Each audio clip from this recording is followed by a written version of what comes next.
Welcome back to this week's edition of Critic Proof. I'm Alyssa Rosenberg, the culture critic at Think Progress and a columnist for Slate and The Atlantic.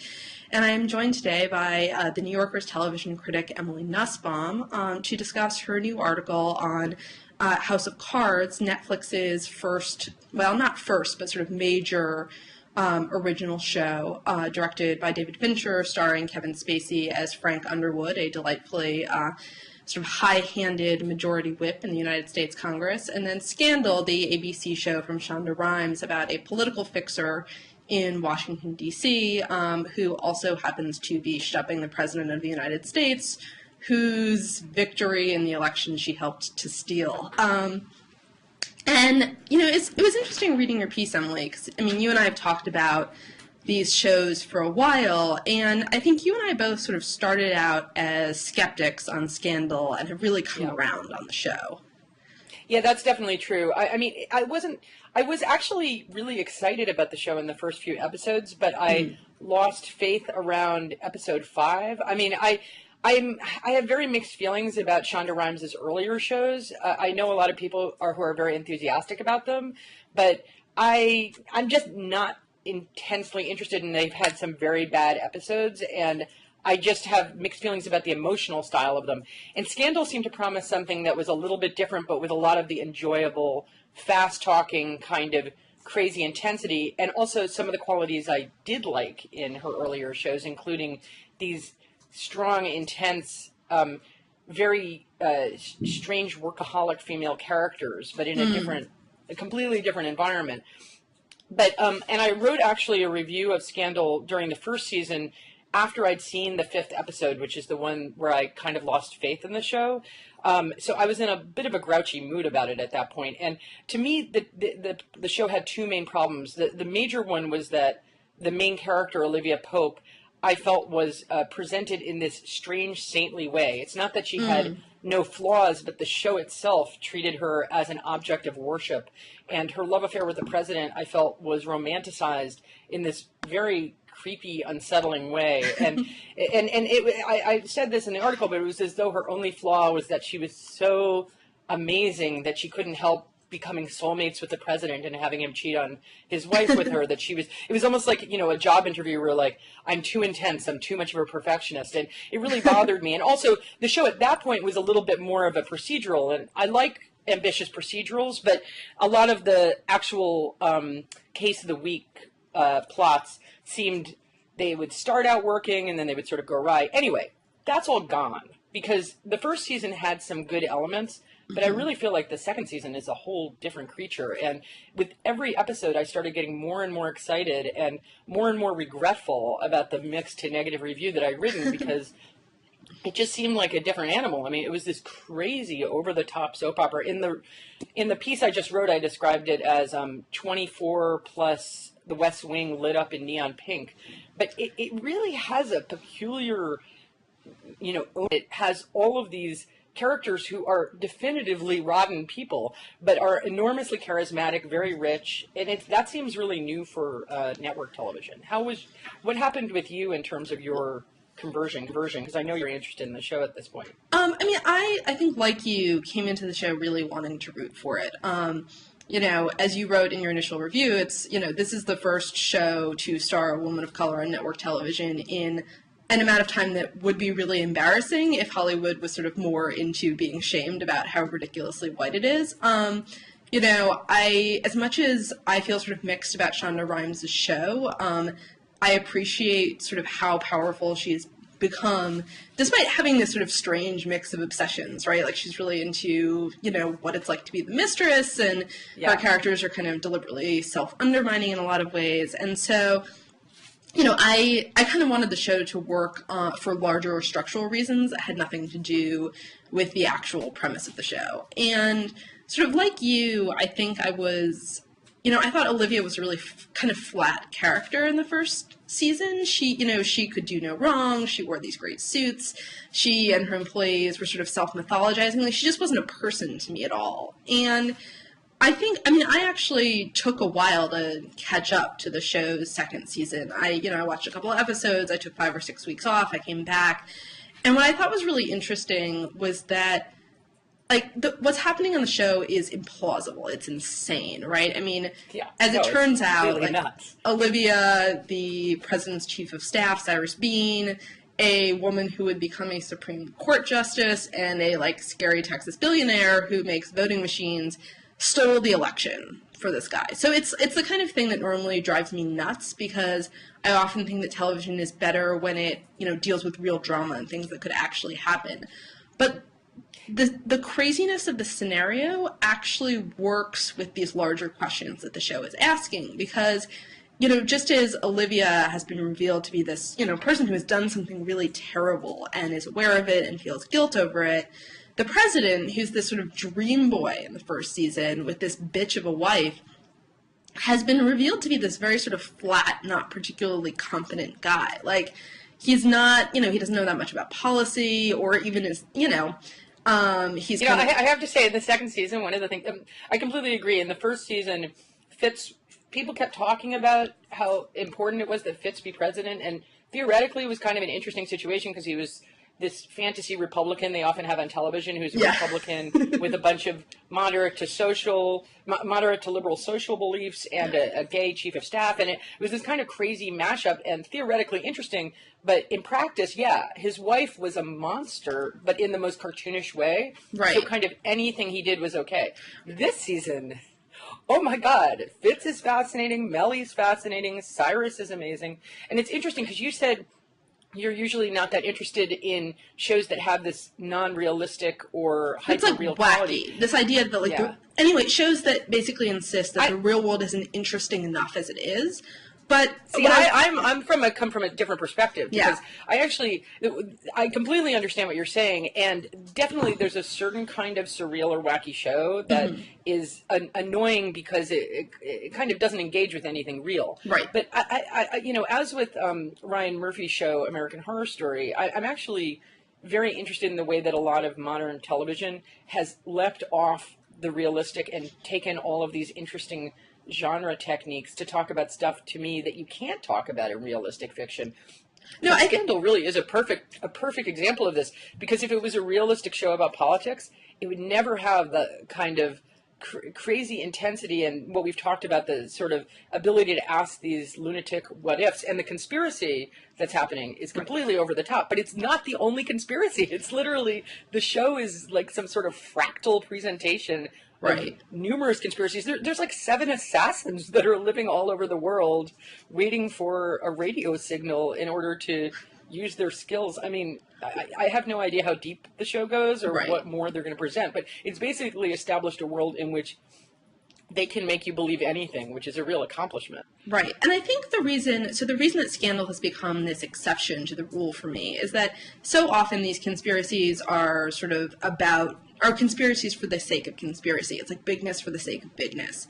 And the conspiracy here actually serves a really interesting and, like, very politically daring question, which is, why is this mediocre white boy worth stealing the election for, right? I mean, that's actually a really interesting, kind of scary question, because we go through these elections where, you know, Rick Santorum and Rick Perry and, you know, all these, you know, like, all these bros show up and sort of just assume that they'd be good at being president, and try to sort of make that case. And, you know, Scandal has basically answered the question by saying that Fitz is worth stealing the election for because of all the other things people could do if he was president, precisely because he's kind of an empty vessel. You know, like, he's like the Trojan horse for Olivia and for Cyrus, who could never be president for a variety of different reasons. And for Melly, can ride his power. And for Melly, who periodically, like, when she's pissed at Fitz, often what she does is present herself as a political actor. She, like, goes out in the White House and holds placards and says, you know, I'm here as a mom, but recognizing that that role is very politically powerful. Or when Fitz asks her for a divorce, you know, her response is to lay out this vision of herself in public life. Like, the idea of her having an independent political career is this vengeful act in the context of the show. And Alyssa, I feel at this point you should just step forward and just state straightforwardly that you view the show as a show about Melly. Yeah, I kind of do. And I actually think that that's... You love Melly. I love Melly. I completely understand that. She is amazing. And I actually it's a great performance, too. And I think that Olivia remains, like, one of the central problems of the show. And it's interesting because, I mean, Scandal has grown into a hit. And that's not something that we're seeing happen on television very much anymore, right? I mean, it's a show that started out with, like, modest ratings, but enough to get it a second season. And, you know, now is creeping up on Grey's Anatomy, one of Shonda Rhimes' other shows. And part of it is that, you know, I think there are a lot of African-American women who love having this sort of superwoman on their screens. And I both am sympathetic to that impulse and find Olivia sort of still the weakest link in the show. Because, you know, she doesn't really have political ambitions for herself. She sort of mostly likes being useful. Like, competence to her is an end in and of itself. And Cyrus and Melly, like, really want to be involved in the process. And so Fitz is sort of a Trojan horse for them, is a much more interesting, creates much more interesting sort of tension and resentment than Olivia just sort of wanting this guy to be president because she fell in love with him. Like, I think the show has kind of grown away from her. But it's still like you know, I have to say I have mixed feelings about Olivia as a character, and yeah. I definitely had mixed feelings the first season. But I'm not uninterested in what they're doing with it. They've actually made the love affair itself so complicated, masochistic, and strange that it actually is kind of compelling. And it no longer is coming from her POV. So at the point that her boyfriend asks her to marry her, and they have this discussion where she says, no, I want a big, painful love. And she actually sounds exactly like Carrie Bradshaw. It's a little bit strange. That speech completely I think reflected. she may, Olivia may have been cribbing from her Sex I and want the the City big DVDs. love. I want love that is painful and impossible. Yeah. And, you know, at the point they are in the show, I'm much more interested in what's going on with their affair. And in the first season, it was so inside it. I've often referred to the show as, like, it's as though the show is written by Riel Hunter. Like, it had that perspective on them as soulmates. No, it hasn't abandoned the idea that there's something meaningful about their feelings for one another. Yeah. But because they are so clearly individually flawed, I actually feel perversely more sympathetic to their feelings, honestly, just because the show is no longer shoving me into a corner where I have to feel okay about people doing terrible things.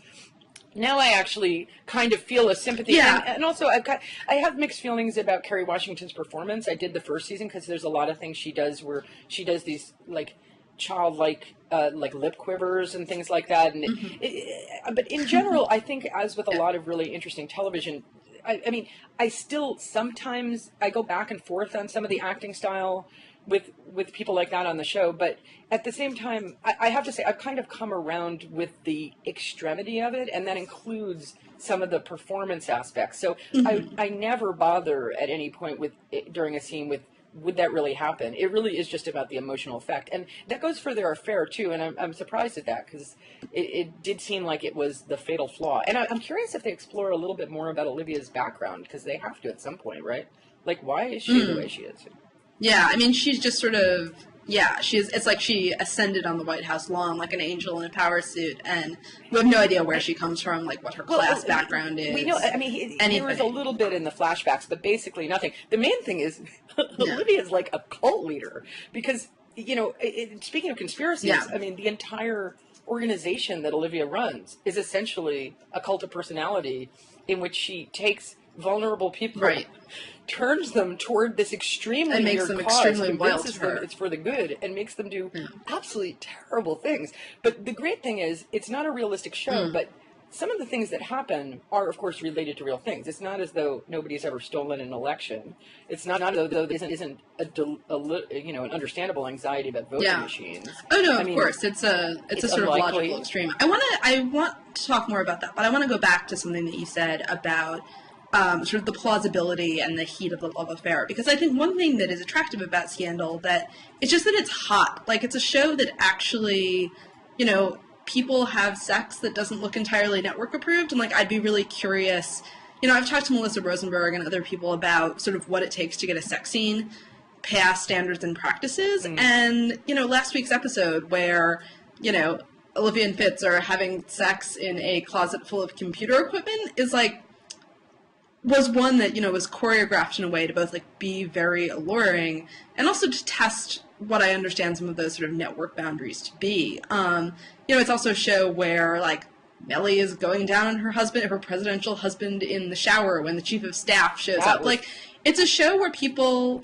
That was a great It's a show scene. that both, like, has, more sex kind of depicted in a closer to realistic way than most network shows, but also sort of understands that, like, sex is a negotiating tool. Like, Fitz made this decision in an episode that there's a 10-month jump between episodes in the show. Mm-hmm. And Fitz made the decision not to leave Mellie and to break up with Olivia.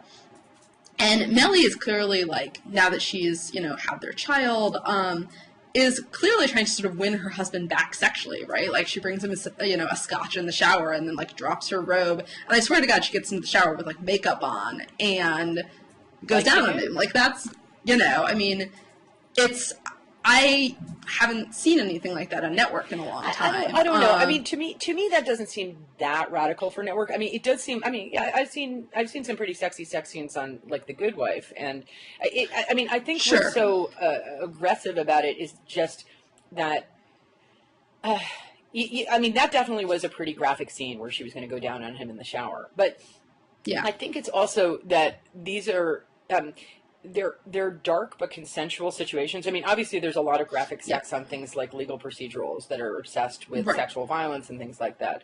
And I do think that there's probably a little bit of a creep from cable, which to my mind is sexually graphic and often a really exploitative, irritating, and gimmicky way that kind of presents itself as sophistication, but is what I always call... that isn't necessarily truer. And this I always call it porn with purchase, and it's got to influence... it's basically like you're watching a really ambitious adult show. Here's a scene that will keep you watching. And often there's a kind of vaudevillian quality to it and a cliche, and I don't think that's true on Scandal, though. I actually think if it's more graphic, it's just because the sexuality is part of what's going on, but the show has owned its characters' darker impulses, and that includes the fact that when Fitz had sex with Olivia, he was basically punishing her because he it's emotionally explicit sex.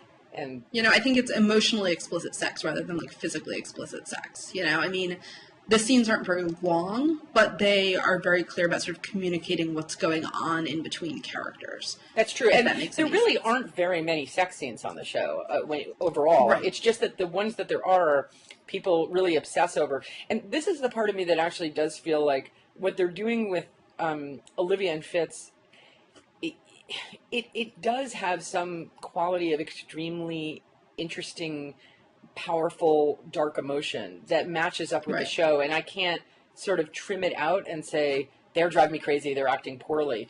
And one thing that's really helped is, because you love Mellie, once Mellie became a full character and not just somebody in the way of soulmates, it became a genuine triangle, and it actually became this really disturbing power dynamic also, because Mellie was clearly in on it and sort of okay with the idea of Fitz being with Olivia as a way of what he needed, calming him down, sort of empowering him. That had all these strange racial overtones, but because the show is so devoutly colorblind and nobody ever talks about race, in what bothers me in some ways, and people have all different reactions to this, because I mean, it's part and parcel with what Shonda Rhimes does, but at a certain point, I did watch this and think, would nobody ever mention race? They're talking about electoral politics, and about the idea of a white president's affair with his black. What is her job when she was working for him?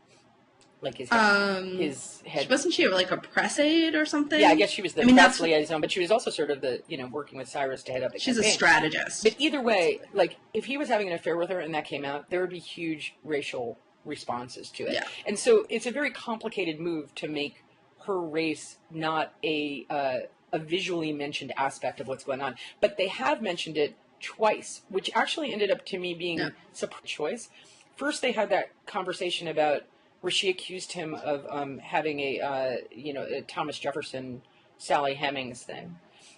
And that then he says, don't play the race card, which is it's a really crazy scene.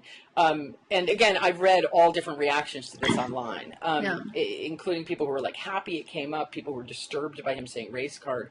But then actually Cyrus mentions it. when he's talking to Yeah. him, he's like, if you actually came out and went with her, she's the wrong hue. And I was like, I don't know. There's something very fascinating to me about that. The fact that it's clearly part of the power dynamic. And when you have a white Southern woman being okay with her white husband sleeping with his very close black, basically somebody who works for him, it's got to have racial overtones. Like, it does. But somehow the fact that those racial overtones are never mentioned, actually, I don't know. There's a way in which I actually think I've come around to feeling like it makes the show richer. But that's partially because it takes place in a universe that's so unrealistic, it's practically science fiction. So, but at the same time, I mean, I think that the fact that race doesn't come up very much is actually, to a certain extent, a realistic kind of recreation of the idea that it's not polite to talk about these things, right? When Olivia brings up the Sally Hemings comparison, it's in a heated moment with Fitz. It's meant to hurt him. The thing is, let me put it this way: would Fitz and Sure. would Fitz and Olivia talk about race? Probably not. They're people who are close to one another, and they know one another as individuals, and they're trying not to insult one another, and they wouldn't necessarily have that on their mind. Right. Would Olivia's enemies call her racial names? Yeah, they would. Like, there was a point in the first season where I was like, would people, when they were talking about politics, ever mention about political, like which voters would go for who, ever mention race? Judging from the last few presidential elections, race would come up a lot. So, like, that's the stuff that I feel is erased from the show in terms of erasing realistic stuff. But there's probably a kind of a freedom to that too, because it's not as though people would talk about race all the time. I'm just saying it's just it allows the viewer to kind of place something on top of it without the show itself telling you what to think about the racial dynamics. I also think beyond race and the discussions of race, one of the reasons that, sort of Cyrus and Melly's characters are very interesting is that they've clearly made fairly pessimistic calculations about their own sort of potential power and rise that aren't necessarily being imposed on them by other people. I mean, there's this amazing scene that you wrote about in your piece where, Cyrus is confessing to his husband that he stole the election and says, I wasn't meant to be a chief of staff, I was meant to be president. And, the world in which the show is set, and I'm not saying, a gay white man could become president today, because I'm not sure he could, but, I mean, for God's sakes, we can't, it's not even clear whether we can have a gay Supreme Court justice, an openly gay Supreme Court justice. But he's clearly made this calculation that is not available to him.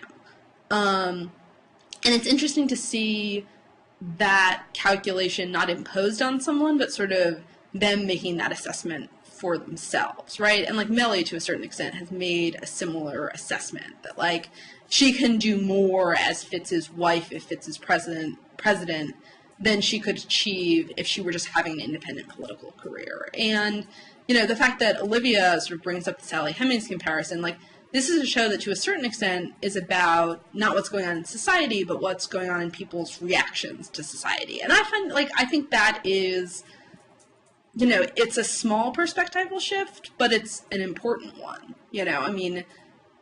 I find that to be an interesting aspect of the show. Yeah, I agree. And I actually think it's very interesting because when these things come up about Cyrus, I thought that was an amazing sequence where Cyrus is telling his husband, I was made to be president, and this is the closest I'm going to get, is the highest on the mountain is being the chief of staff for this guy. So that's why I was willing to do this unethical thing, because I was not going to give that up. I mean, it was an emotionally powerful scene. It was an intimate scene between two gay men who happened to be naked because they both insisted on stripping down so they could see they were wearing wires, which is typical for the show. But it really made for a very visually provocative, emotional scene that I love to watch.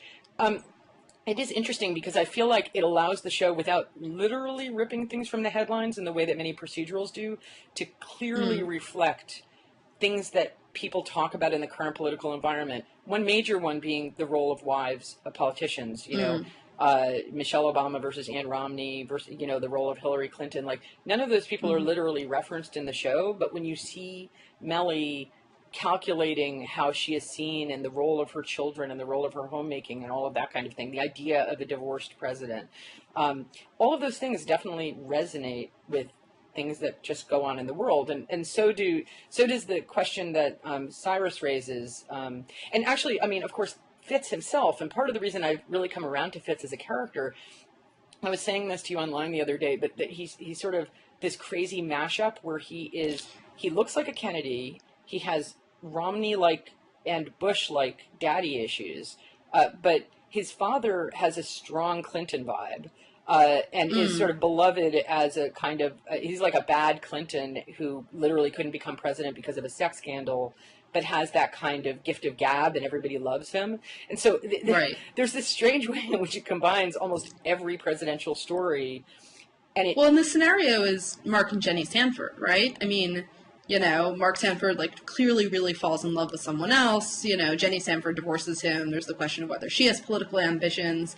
I mean, it's, you know, I think that's really the overall frame. Well, I don't know whether that they resonate with Mark and Jenny Sanford, but definitely Mellie does have a kind of a Jenny Sanford quality to her. But, you know, I mean, again, as with The Good Wife, and this is one of the reasons I like The Good Wife, is it started with a clear Silda Spitzer reference, but there was a way in which it resonated with all sorts of things, and simply with the question of, this is about The Good Wife, but one of the things on The Good Wife is it's very much about the question of, is marriage a private place or a public place? Because a political marriage is a public institution. It's a marketing brand. It's and for the individuals themselves, they're highly aware of their role in this. So on The Good Wife, the real primal scene is when, Alicia Florrick is told about her husband, you know, with you, he's a Kennedy. Without you, he's just a guy who overpaid for a hooker. And like that is the poisonous truth at the center of any decisions that they make. And it's all about her value. And so, I mean, Scandal's a very different kind of show. It has a different feel to it because it has these roller coaster excitements and these shocking, game-changing endings to each thing. But it has similarly complex and dark themes just about human identity and what politics and ambition mean. Yeah. Where do you see it going? Like, because one thing that people always think about Rhimes' shows is that they sometimes sort of fly off the rails, and this is clearly going very close to the rails. But I've loved it. Yeah. Like, I feel like it's crazily in control. I'm very excited. Where the show is going to go, I'm really interested to see what happens to Olivia and her team, because they sort of started as the center of the show, and they were. You know, they were sort of the core characters at the beginning. And, you know, as the show has moved away from being procedural, they have been sort of less important as time has gone by. They've been sort of looped into the conspiracy in grand ways, but they aren't necessarily, you know, the most important people on the show at any given point. And you actually just said something that made me like the show, or made me think about the show a little bit differently that I had been thinking about it when you described Olivia and her team as a cult. Because I think that's, you know, I think that's both accurate and it's a really interesting thing about, you know, sort of what happens in political campaigns, right? It's like, what makes you, I guess it's a micro version of that kind of macro, or it's a macro version of the sort of micro question about like why Fitz is that's right? That's like, a really good point. I hadn't thought of the comparison between the way that I know that Shonda Rhimes calls them the Illuminati, but the conspiracy really worshipped Fitz and were really willing to do anything for him. And yeah, I mean, Olivia's team similarly has this completely bananas loyalty to her. And it's, you know, there's the question of sort of what makes like David Axelrod give up 5 years of his life to Barack Obama, but then there's the question of why the people who are much lower down the totem pole, who are never going to be the chief of staff, who are never going to get to see their policy ideas sort of enacted, get attached to these campaigns or these larger causes, or, you know, why do you decide to spend your life working for like James Carville? Or, and I think that the show has done a much more effective job answering sort of why someone close to the president would do something like this than the lower level question of why someone just signs on for a campaign generally. Does that make any sense? Yeah. I feel like that sort of articulates where the show has worked for me and where the show hasn't. One thing that they've definitely done this season, I mean, I know what you mean about the team becoming less important, because partially because it's become less procedural,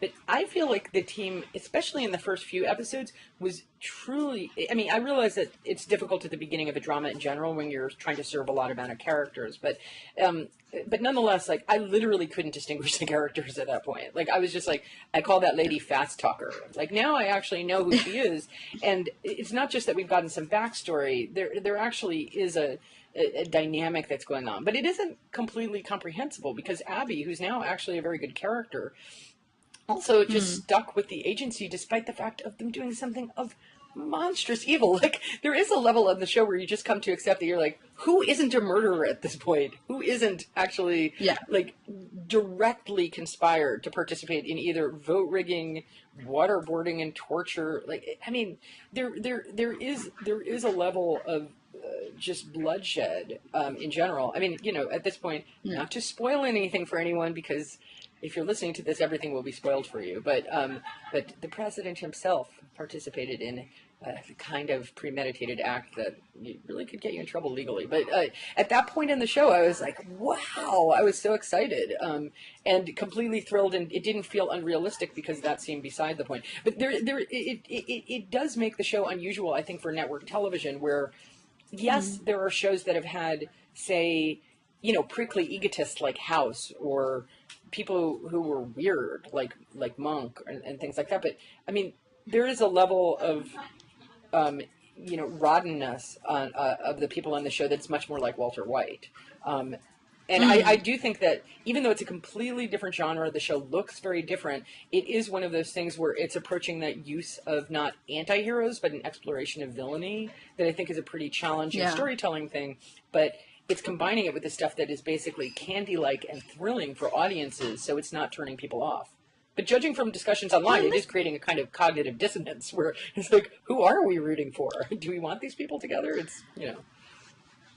Well, and this might actually be a good point to transition to our discussion of House of Cards, which has sort of similar levels of universal unpleasantness and villainy. But to me, and, you know, in a way, House of Cards, like, looks much better. It has this sort of prestige gloss and cinematography of the show, like Breaking Bad has. But to me, I thought it was much less good than Scandal. And I think you and I have somewhat different reactions to the show, but I think it's a framework that I think in part because House of Cards takes itself so much more seriously than Scandal does, and thinks of itself as this prestige, glossy thing, it's actually doing a much less good job of exploring those levels of cynicism and villainy. I also think, so House of Cards, which is a remake of a classic British miniseries, which is much shorter than the 26-episode order that House of Cards got when Netflix decided to remake it, is about a majority whip who's passed over for an appointment to Secretary of State and sets in motion sort of this huge chain of events to torpedo his rival, to run a drunken congressman for governor of Pennsylvania, and ultimately to find a way to have himself appointed vice president. And, you know, it's not particularly... The show seems to think that it's, like, stumbled on something really profound in arguing that, you know, this white boy from South Carolina would do anything to get a lot of power. And saying that, like, people in Washington are interested in power and do bad things sometimes doesn't actually seem to me to be as revealing as House of Cards thinks it is. Well, you live in Washington among the evil people, so you're more of an expert on the just widespread corruption, chicanery, and sexiness of the city that you live in. But it is interesting to see. Can I have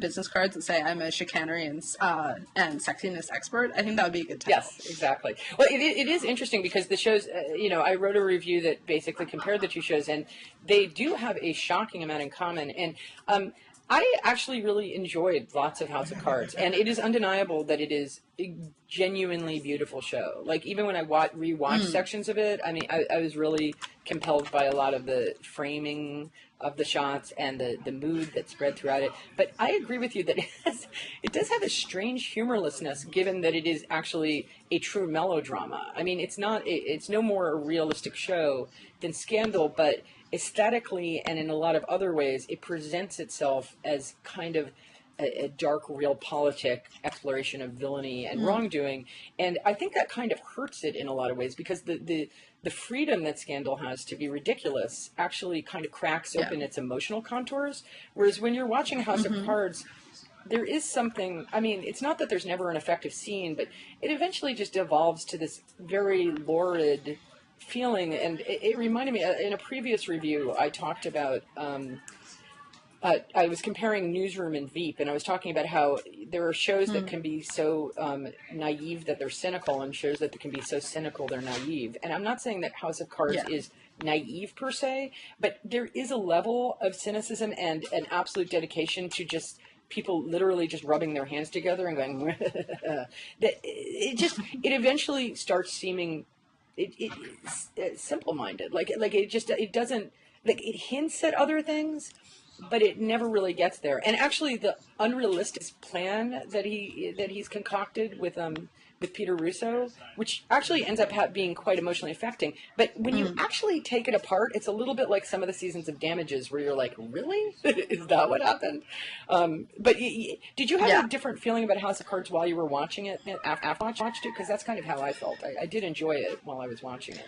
Yeah, I mean, I definitely, our mutual friend, Willa Paskin, who's the critic at Salon, sort of described watching the show to me as being a rat hitting the sugar bar, right? Like, there's this immediate pleasure of having another episode. It does look fantastic. I mean, David Fincher didn't direct most of the show, but he set out what is sort of signature for him, like, blue-gray palette that continues through the show, even in, like, the clothes of the characters, and that is just lovely. I was sort of... I mean, I think I was irritated by some of the reception of it, not necessarily among critics, but, as if this is great television, because it's really not. Like, it's fun in a lot of ways, but it's not particularly clever. And I was thinking, I mean, one area where I think you and I felt a little differently about the show is in the portrayal of its female reporter characters. You have Zilly Bonds. Yes, who I think you described as the creature from the digital unconscious, which I really liked. Who's this, like, very ambitious reporter who basically goes to Frank and says, you are my ticket out of the Metro section. I will print anything you want, no questions asked, and I'll never mention your name. And then they begin sleeping together and have this sort of torrid, unattractive affair that none of them seems to enjoy particularly much. And it's very true. Kate Mara and Kevin Spacey have, like, less than zero sexual chemistry. Like, there is that is also true. I mean, I loved her performance, but she's amazing. Went down on her was just Happy Father's Day. Right. And I find. I mean, I guess I wrote about this a little bit, but one of the things that I thought was this, again, and this is a part of the show, that it is presented with this extreme self-seriousness, right? Like, Zoe Barnes is everything that's wrong with Washington journalism. She is a representative of, like, the rise of online journalism, which is, bad and evil and can never be substantive and cutting corners.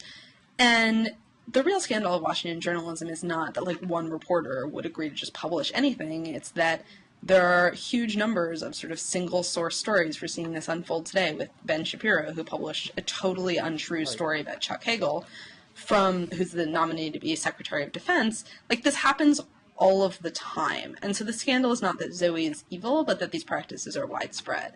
And I was, in prepping for this, I was thinking about that aspect of House of Cards in comparison to Scandal, which also has a journalistic storyline. And it's one that gets, I think, much closer at the actual sort of way entanglements with the press and politics in Washington work, because Cyrus's husband on Scandal, James, is a reporter who basically agrees to back off the story of whether the election was stolen when Cyrus finally agrees to have a child with I mean, I love the plot on Scandal, but you think that's closer to...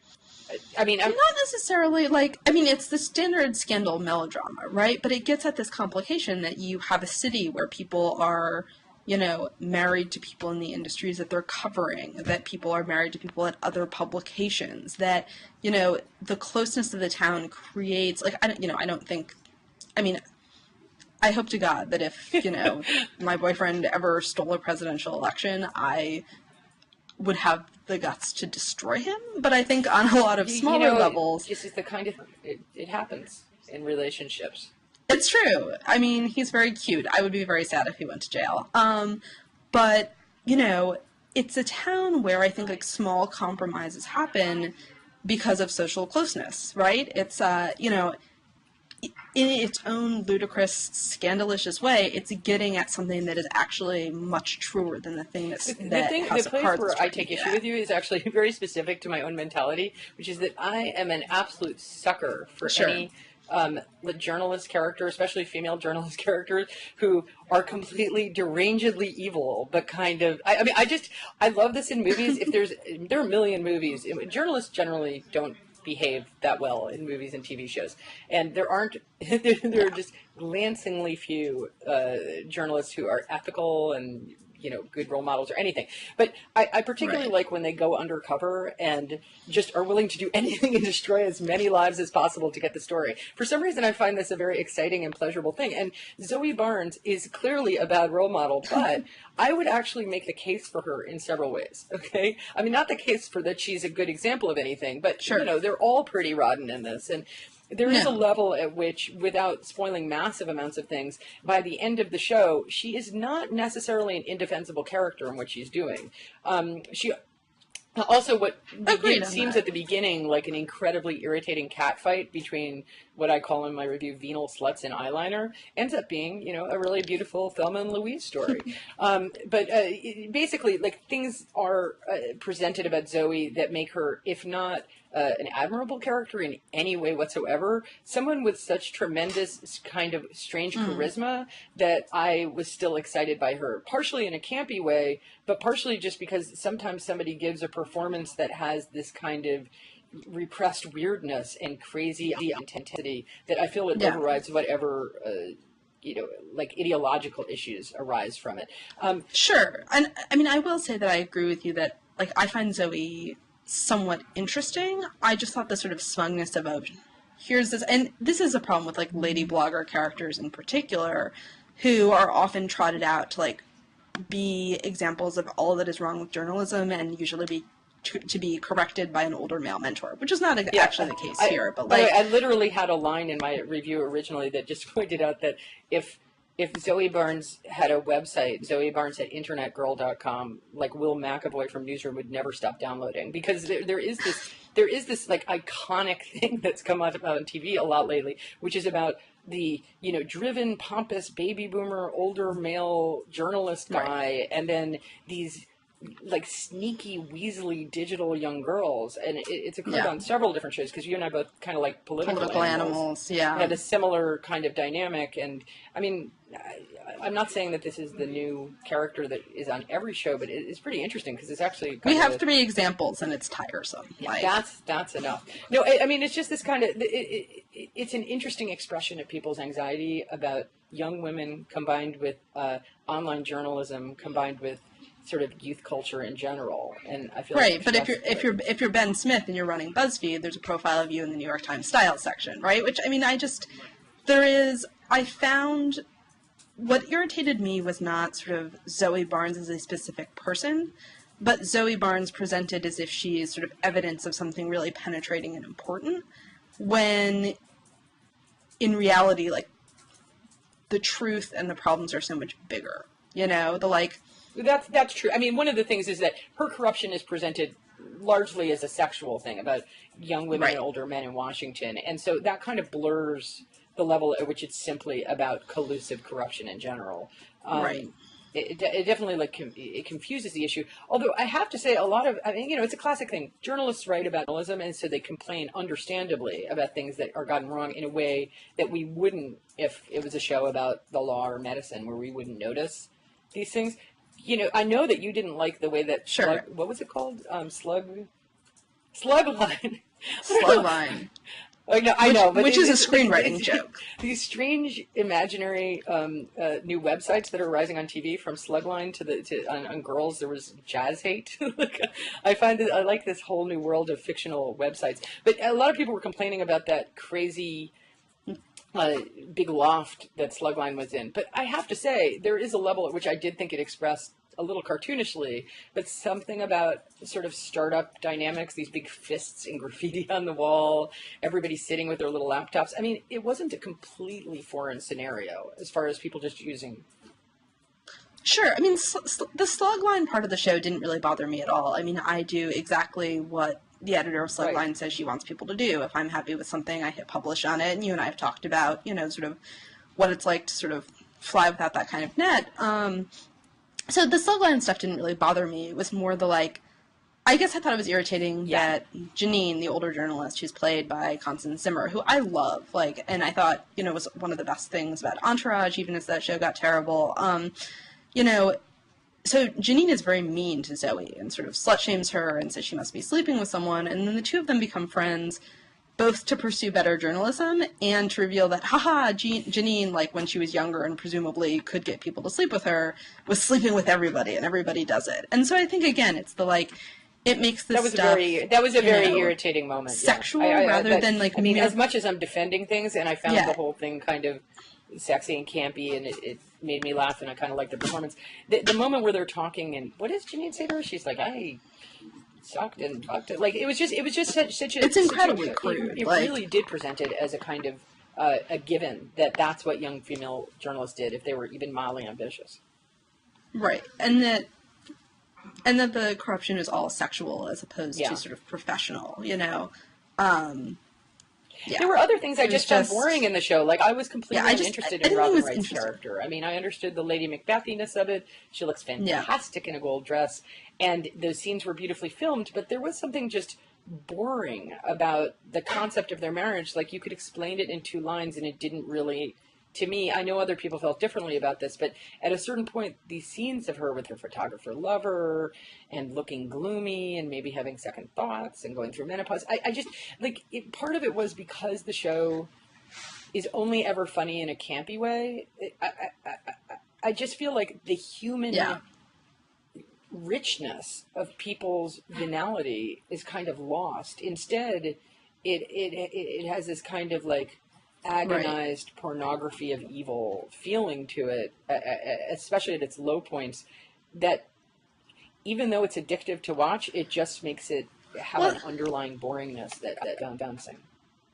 Well, and I actually thought there was much more potential in that storyline than was ever particularly expressed, because her character actually has the potential to be this really rich satire of the ladies who lunch in Washington and Washington benefit culture, which I covered some when I was at Washingtonian, because she starts out with this nonprofit that is about clean water in DC, which is a big issue. The Anacostia River has been very polluted, and then the season starts, she's firing her entire staff and reorienting the mission so she can do much trendier clean water access activism in Africa. And, as a story about the sort of, contempt for real Washington, about sort of charity hopping, there's a really interesting, very sort of female story in there that, the bones are there, but the flesh is never put on them. Honestly, Frank was equally problematic it would have been, to me, because he was the main character, and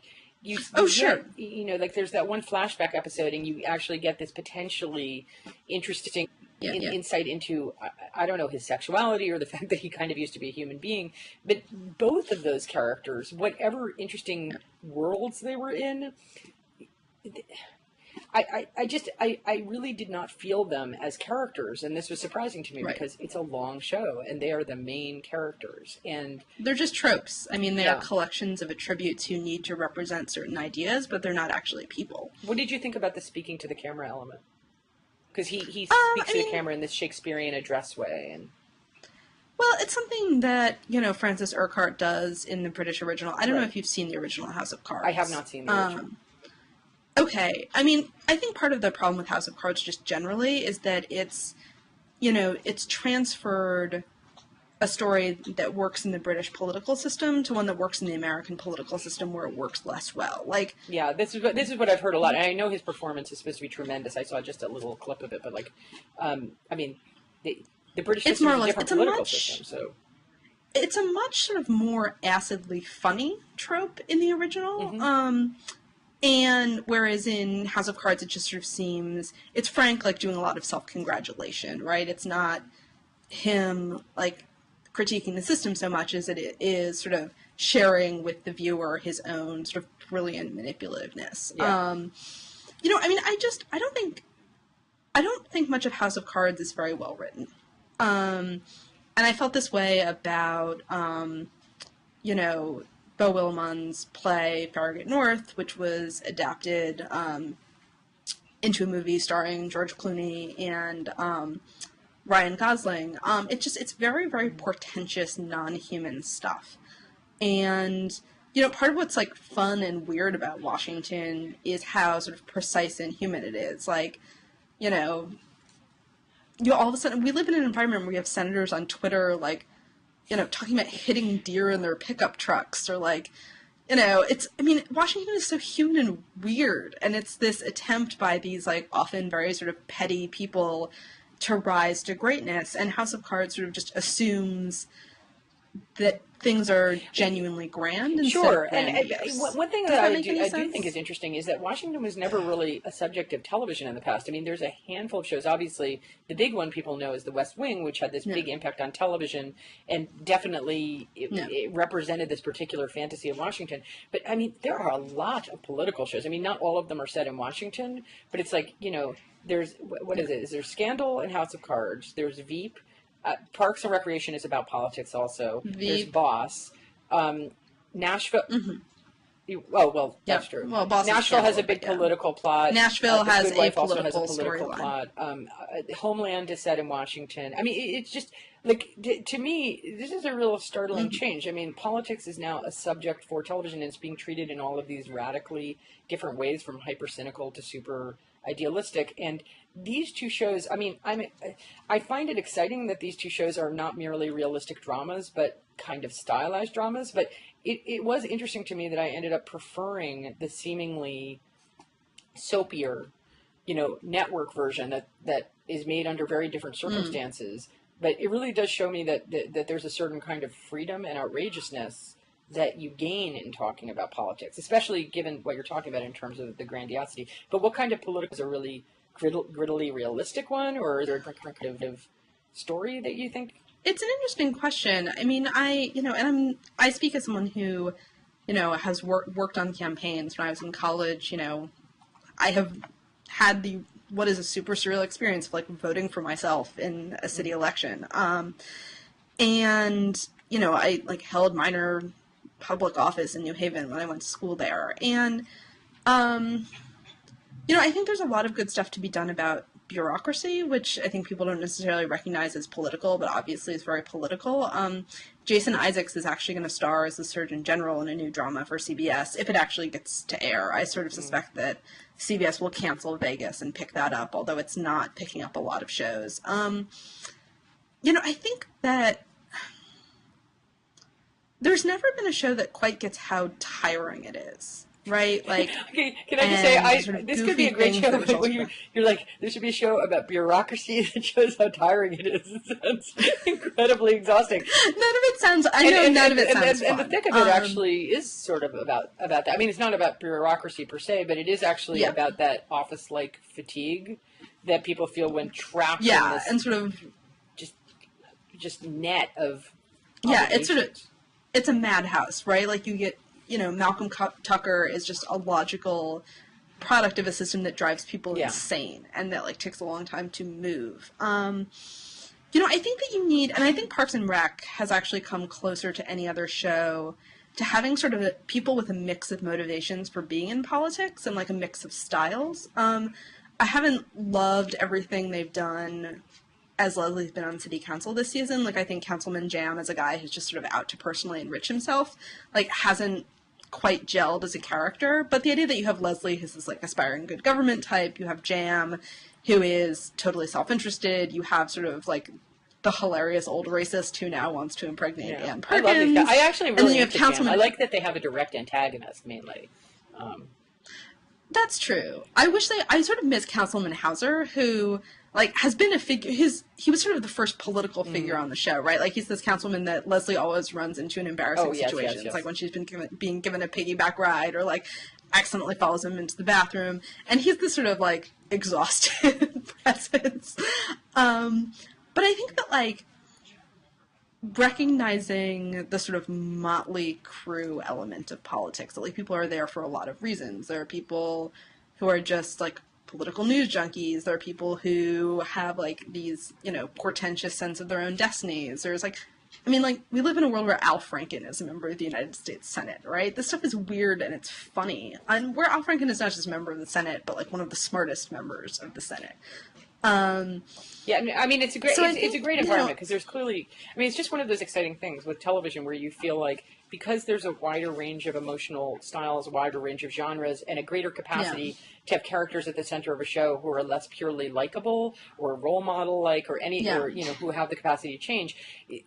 A world like politics, and that's only one world that is just starting to be explored on TV. It's just exciting to me to see people take these different kind of palettes to go at it, because all of the things that you're talking about, including the sort of trapped boringness of it, and then also the grandiosity and the egotism, some of them seem to me to go better in different kinds of TV, and it's interesting to see them contrast with one another. I actually really liked Jam, and I really loved on The Good Wife the character played by what's his name, from Friends, Chandler. Matthew Perry, who was on it, who similarly was someone who just was willing to lie. And it was very refreshing because it was a situation in which a lot of people on that show are corrupt, but in a lot of ways, it's very hard to oppose somebody who simply lies to your face and will lie to the press in that direct way. And so it seemed helpful and realistic on both of those shows to deal with opposition like that. But it is interesting because within Parks and Recreation, there are dark streaks to its portrayal of politics, but it's essentially a very sunny and humane show. Except that all the people we love are always bullying Jerry. I mean, it's just, I was watching an episode the other day, and I was just like, it's really one of the most monstrous things. Like, he's a completely decent person. Who they're horrible to. And everyone that we love and see as a community are absolutely horrible to him. And I just appreciate the fact that it's what keeps the show from turning into complete corn, is that they always keep this drop of sadness or little poison thing. Well, I also think it's a show that because it's so nice, can actually do some things that would be very hard for another show to do. Like, one of my favorite characters on Parks is Ken Hotate, who's the sort of leader of the remaining Wamapoke, the native peoples who were slaughtered by Pawnee's white settlers. And Ken is to a certain extent like a kind of cheerful race hustler. Like, he goes after Leslie for, setting up the Harvest Festival on, what were supposedly Wamapoke burial grounds, and basically, bargains with her to have a Wamapoke history exhibit, and, he says at some point, it's one of the things, he doesn't know anything about white people except that they're terrified of curses, and so, puts a fake curse on her. There's an episode this season where he uses, everyone else's terror of being racist towards him to just manipulate all of the park staff into doing ridiculous things. That's actually really in a show that was less sweet would risk being really toxic and actually sort of a racist and ugly thing to do. I mean, if you were sort of calling out an Al Sharpton character, like Al Sharpton was before he became a respectable MSNBC host, that's a really hard thing to do. And that Parks has been able to get away with it, and to do it with almost no commentary on it whatsoever is really fascinating. I think what we need is juxtapositions between tone and content. It'll be interesting to see. It'll be interesting to see where all this goes. I mean, I'm glad that Parks and Recreation seems like after a lot of struggle is in kind of a good position, I read, in terms of being renewed, partially just because it's on a completely disastrous network that can't afford to let any shows go. And that works in all of our interests. But it is intriguing to see these things develop in different ways. And even though I have all these problems with House of Cards, I have no problem with Netflix developing high-budget, ambitious, auteurist television shows that are given to us 12 or 15 episodes at a time.